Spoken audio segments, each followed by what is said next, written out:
When Father Mark asked me to say a few words about stewardship and why it's so important and why I give my time and my treasure to the cathedral, the first thought that came to my mind was beloved connections.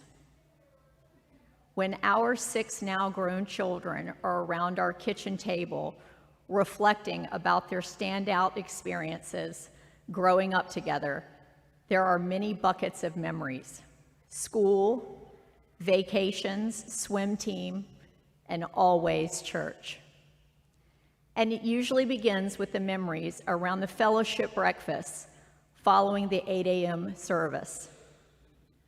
Hilarious memories of Hunter, our youngest son, piling mountains upon mountains of bacon on his plate because I wouldn't let the kids eat nitrates at home. But as long as they were at church, they could eat whatever they want. They loved to point out my duplicity in this nutritional approach. But the deep connections they made around those church breakfast tables and in those pews and in those halls were with the kind of humans you want in your circle. Research shows the #1 predictor of a flourishing life is the quality and depth of our social connections. It's more important than your exercise routine, your diet, even your socioeconomic status. It's the people that make or break your holistic well-being. Fast forward, when our oldest son Blake was in college and was spearheading a tremendous renovation project for the Boys and Girls Club in Alachua County as president of the University of Florida Habitat for Humanity, it was the servant leaders and parishioners he had spent time with as a child at church, such as Dick Suddeth, that he reached out to for guidance. When our 4 girls were figuring out their careers, it was 90-year-old Frances Beck from her wheelchair that told them about her years of having to tolerate sexual harassment at one of the largest law firms in Jacksonville, one that is still around today. She had no choice in the 60s, as she was a divorced woman with 3 small children, one of whom had special needs. She had to keep the job and tolerate the chronic abuse.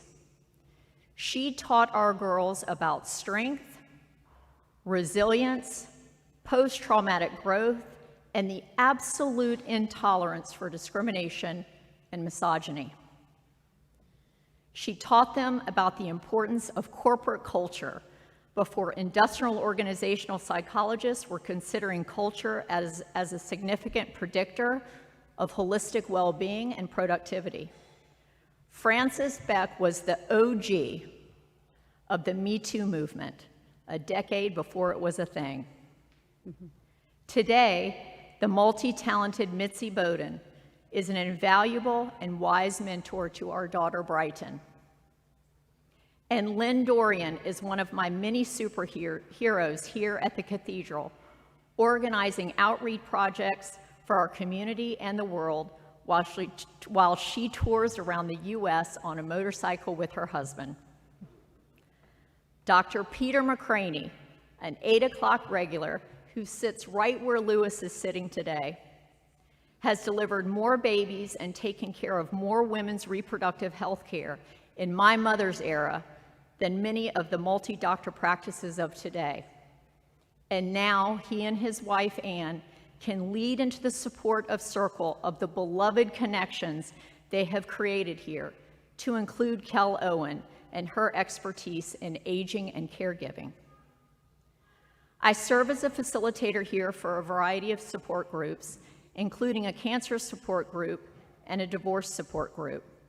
I am humbled by the heart of these parishioner attendees, many suffering the deepest pain and in the midst of trying to navigate through tremendous obstacles. Yet they show up every single week, not only to improve their own well-being, but to offer support and love for the person sitting next to them. They are truly the hands and feet of Christ's love. When our daughter was engaged, Dean, Kate, and my church circle were my first calls. And when our grandchild was born with a variety of congenital defects and died, Dean, Kate, and my church supports were again my first calls. We are hardwired for deep connections. And for our family, the cathedral is a watering hole for the type of folks I want in my circle. It is a place I gladly and generously volunteer my treasure and time, and I invite you to deeply consider supporting this holy place, this treasure of exemplary humans and programs, to build up not only something greater than yourself, but for each person who enters our doors searching for God's love and grace. May they always find it here in the beloved connections of our cathedral. Thank you.